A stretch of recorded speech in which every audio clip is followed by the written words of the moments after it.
अंकिता भंडारी हत्याकांड में तथाकथित वीआईपी के रूप में आरोपित किए गए अजय कुमार को उत्तराखंड से विदा कर दिया गया है। अजय कुमार उत्तराखंड बीजेपी के महासचिव संगठन थे। पहली नजर में यह फैसला अंकिता के लिए न्याय की लड़ाई लड़ रहे लोगों की जीत जैसा दिखाई देता है। ऐसा लग सकता है कि लगातार उठ रहे सवालों और जन दबाव के आगे आखिरकार सत्ता को झुकना पड़ा है। लेकिन क्या सचमुच ऐसा ही है, या फिर यह बीजेपी की एक सोची समझी राजनीतिक चाल है? क्योंकि अजय कुमार कोई साधारण नेता नहीं था। वह उत्तराखंड की सत्ता के सबसे प्रभावशाली केंद्रों में से एक था। मंत्रियों से लेकर संगठन और सरकार के बड़े फैसलों तक उसकी पकड़ को बहुत मजबूत बताया जाता था। ऐसे व्यक्ति को अचानक हटाने के पीछे आखिर वजह क्या है? क्या यह अंकिता मामले से पैदा हुए राजनीतिक नुकसान को कम करने की कोशिश है? क्या आगामी चुनावों को देखते हुए बीजेपी अपनी छवि सुधारने में जुट गई है? और सबसे बड़ा सवाल, अगर अजय कुमार जा सकते हैं तो क्या अंकिता हत्याकांड से जुड़े विवादों में घिरे दुष्यंत गौतम की भी विदाई की पटकथा लिखी जा रही है?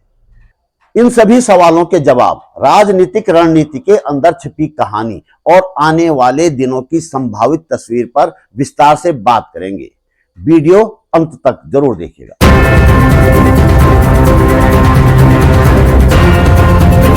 नमस्कार, बात बोलेगी चैनल पर आपका स्वागत। मेरा नाम है त्रिलोचन भट्ट और मैं करता हूं जन सरोकारों की बात। अजय कुमार उत्तराखंड बीजेपी का महासचिव संगठन। नाम बेशक उसका बहुत कम छपता था। अखबारों और चैनलों पर बेशक उसका चेहरा कम दिखाई देता था या नहीं दिखाई देता था, लेकिन वह उत्तराखंड में बीजेपी का रणनीतिकार था। वह सत्ता का एक बड़ा और मजबूत केंद्र था। उत्तराखंड सरकार और बीजेपी संगठन में उसकी बात को टालना आमतौर पर किसी के लिए संभव ही नहीं था। देहरादून के वरिष्ठ पत्रकार गजेंद्र रावत लिखते हैं, रेसकोर्स स्थित कोठी का तीसरा माला जहां अजय कुमार रहता था, वह उत्तराखंड का दूसरा पावर सेंटर बन गया था। पिछले कुछ वर्षों से उत्तराखंड भाजपा में अजय कुमार ने निकाय से लेकर पंचायत और संगठन से लेकर दायित्वधारियों के पद और टिकट वितरण का खेल खेला था। भाजपा का कोई भी टिकट तब तक फाइनल नहीं होता था जब तक टिकट मांगने वाला या दायित्व मांगने वाला व्यक्ति अजय कुमार के रेसकोर्स आवास में माथा टेक कर नहीं आता था। वे लिखते हैं कि उससे नेताओं के बीच समन्वय और संगठनात्मक फैसलों को लेकर समय समय पर असंतोष की आवाजें उठती रही हैं। भाजपा के सर्वे में यह निकलकर आया कि सरकार और संगठन के बीच तालमेल उतना सहज नहीं है जितना दिखाई देता है। कुछ लोग तो यहां तक भी कहते हैं कि उसने बीजेपी के कई नेताओं से 2027 में टिकट का सौदा भी कर लिया था। उसने देहरादून में अच्छी खासी प्रॉपर्टी भी बनाई थी। खास बात यह है कि इस तरह की बातें बेशक झूठ हों, लेकिन आती बीजेपी के भीतर से ही है। बीजेपी का ज्यादातर काम झूठ से ही चलता है, तो इन बातों को भी हम झूठ समझकर खारिज कर रहे हैं। आम लोग इस अजय कुमार को किस रूप में देखते थे यह भी जान लेते हैं। जैसे कि मैंने कहा, खबरों में वह कम रहता था तो लोग आमतौर पर उसका नाम जानते नहीं थे। लेकिन अंकिता हत्याकांड में जब उर्मिला सनावर ने अजय कुमार का नाम लिया और दुष्यंत गौतम का नाम लिया, उससे भी बहुत पहले अंकिता की मां सोनी देवी अजय कुमार का नाम ले चुकी थी। क्योंकि सबूत नहीं थे, इसलिए इस नाम को और सोनी देवी के इस आरोप को लोगों ने बहुत गंभीरता से नहीं लिया।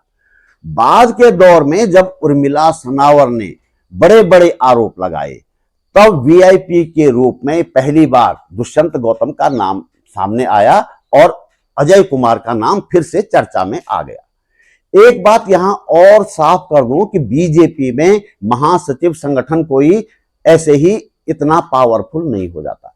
इसके ठोस कारण होते हैं। आप जानते हैं कि आरएसएस बेशक ढोल पीटे कि बीजेपी से उसका कोई संबंध नहीं होता, लेकिन वास्तव में भाजपा के सारे काम आरएसएस की रीति नीति के हिसाब से ही होते हैं। बीजेपी में केंद्र से लेकर निचले स्तर तक महासचिव संगठन का पद हमेशा आरएसएस के खास आदमी के पास होता है। वही पार्टी और संगठन या कहें कि सरकार और आरएसएस के बीच समन्वय स्थापित करता है। उसी की रिपोर्ट के आधार पर संघ तय करता है कि बीजेपी के किस नेता को कितनी अहमियत देनी है। तो अजय कुमार जैसे इतने बड़े तथाकथित रणनीतिकार, इतने बड़े संगठनकर्ता को हटाना क्या सिर्फ अंकिता के मामले का जन दबाव था? एक हद तक यह बात सही हो सकती है, लेकिन वास्तव में आरएसएस ने इस फैसले से एक साथ कई निशाने साधे हैं। आइए जानते हैं। सबसे पहले तो बीजेपी ने यह जताया है कि देखो, हमारे नए अध्यक्ष नितिन नवीन जी कितने दयालु हैं, कितने जनपक्षधर हैं कि जैसे ही उन्हें पता चला कि अंकिता के मामले में अजय कुमार आरोपी है तो उसे हटा दिया। लेकिन साथ में संगठन को भी संदेश दिया कि तुम कैसे भी आरोप हो तुम पर, हम तुम्हें कुछ नहीं कहेंगे बल्कि तुम्हारा प्रमोशन करेंगे। इसीलिए अजय कुमार को हटाया नहीं, बल्कि उत्तराखंड की तुलना में बहुत बड़े राज्य राजस्थान की जिम्मेदारी सौंप दी उसे। अब अंकिता की लड़ाई लड़ रहे लोग बेशक इसे अपनी जीत माने, लेकिन वास्तव में यह पूरा सच नहीं है। गजेंद्र रावत इसे बीजेपी के अंदरूनी लड़ाई से भी जोड़ते हैं। वे लिखते हैं, भाजपा नेतृत्व तो शायद संदेश देना चाहता है कि उत्तराखंड में एंटी इनकम्बेंसी का मुकाबला केवल प्रचार से नहीं बल्कि संगठनात्मक सुधारों से किया जाएगा। पार्टी यह भी समझती है कि विपक्ष से ज्यादा नुकसान आंतरिक असंतोष पहुंचा सकता है, इसलिए पहले नेताओं के बीच दूरी कम करने और फिर संगठन में बदलाव का रास्ता चुना गया। हालांकि भाजपा इसे सामान्य प्रक्रिया बताएगी, लेकिन राजनीति में समय सबसे बड़ा संकेत होता है।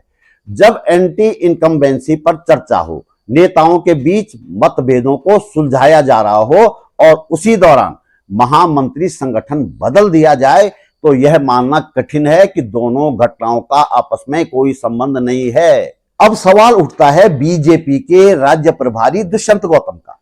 अंकिता मामले में नाम तो अजय कुमार का भी आया और दुष्यंत गौतम से पहले ही अजय कुमार का नाम आ चुका था। फिर भी ज्यादा चर्चा दुष्यंत गौतम की ही हुई।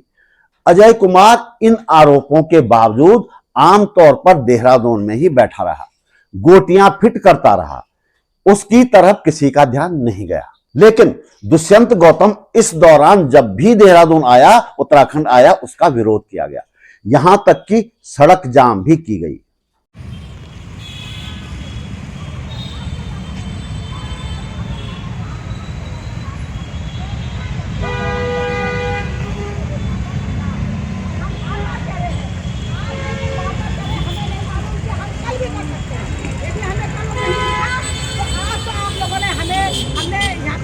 लेकिन हम ऐसा नहीं करेंगे, हम कैसे भी तरीके से वहाँ पहुँचेंगे और उसको धरती से भगाएंगे। हम बार बार कह रहे हैं कि उत्तराखंड की धरती में ये लोग धरती में नहीं आने चाहिए। अजय कुमार का प्रमोशन करके बीजेपी ने या कहें कि आरएसएस ने एक और खेल भी खेला है, वो ये कि दुष्यंत गौतम, जिसकी चर्चा अब तक ज्यादा होती रही, उसका नाम अब पीछे चला गया और अजय कुमार का नाम आगे आ गया। हालांकि मैंने भी खुद अजय कुमार की उत्तराखंड से विदाई को शुरुआती दौर में जनता की जीत के रूप में देखा था और एक तरह से यह जनता की जीत थी भी। लेकिन इससे बड़ी बात यह है कि हमें इस तथाकथित जीत में उलझाकर बीजेपी ने अजय कुमार को बड़ी जिम्मेदारी सौंप दी। दुष्यंत कुमार को चर्चा से बाहर कर दिया और 2027 के लिए अपने वोट पक्के कर दिए। बीजेपी को उम्मीद है कि अब अंकिता की लड़ाई लड़ने वाले लोग अपनी इस जीत की खुशी में झूमने लगेंगे और दुष्यंत गौतम सेफ हो जाएगा। इसके बावजूद दुष्यंत गौतम को लेकर लोगों का गुस्सा सड़कों पर उतरता रहा तो बीजेपी ऐन चुनाव से पहले दुष्यंत गौतम को भी हटा सकती है।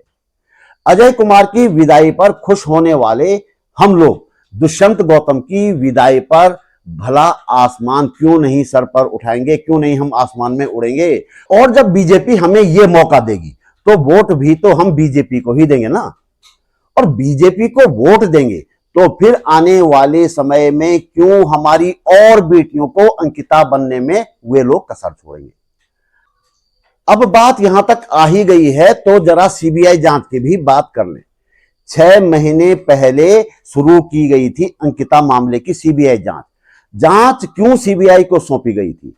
इसलिए कि यह पता लगाया जा सके कि अजय कुमार और दुष्यंत गौतम, जिनका नाम वीआईपी के रूप में लिया गया है, क्या वास्तव में वे वीआईपी हैं या नहीं। अव्वल तो इस जांच का नतीजा उसी दिन साफ हो गया था जिस दिन अंकिता के माता पिता के बजाय तथाकथित पर्यावरणविद अनिल जोशी से एफआईआर दर्ज करवाई गई थी।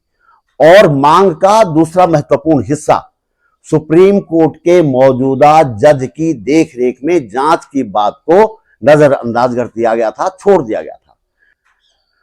बावजूद इसके जांच हो रही है तो सवाल उठता ही है कि दुष्यंत गौतम और अजय कुमार को सीबीआई ने कितनी बार पूछताछ के लिए बुलाया, जांच करने तक उन्हें पद से अलग क्यों नहीं किया गया। हमें तो लगता है कि एक दिन जांच पूरी हो जाने की घोषणा कर दी जाएगी, कह दिया जाएगा कि दुष्यंत गौतम और अजय कुमार वीआईपी नहीं थे, और शिकायतकर्ता पर्यावरणविद आकर कह देंगे या जांच रिपोर्ट में दर्ज कर देंगे कि जांच से वे पूरी तरह संतुष्ट हैं। बाकी आप उलझे रहो हिंदू मुसलमान में, वे हमें उलझाकर अपना काम कर रहे हैं, बखूबी कर रहे हैं। तो दोस्तों, इस वीडियो में इतना ही। यह मंच किसी राजनीतिक दल, सरकार या किसी बड़े पूंजीपति का नहीं है। यह एक स्वतंत्र प्रयास है जिसका मकसद सिर्फ एक है, आप तक तथ्य, सवाल और सच पहुंचाना। आज जब झूठ के शोर में सच की आवाज लगातार कमजोर की जा रही है, तब सीमित संसाधनों और आर्थिक चुनौतियों के बावजूद हम यह जिम्मेदारी निभाने की भरपूर कोशिश कर रहे हैं। लेकिन सच की यह लड़ाई अकेले नहीं लड़ी जा सकती, आप जानते हैं। इसके लिए आपके साथ और सहयोग की हमें सख्त जरूरत है। अगर आपको लगता है कि सत्ता से सवाल पूछना और संवैधानिक मूल्यों की रक्षा करना जरूरी है, तो अपनी सामर्थ्य के अनुसार आर्थिक सहयोग अवश्य करें। आप वीडियो के नीचे दिए गए ज्वाइन बटन के माध्यम से सहयोग कर सकते हैं। स्क्रीन पर दिखाई दे रहे क्यूआर कोड या डिस्क्रिप्शन में दी गई बैंक डिटेल्स का भी आप उपयोग कर सकते हैं।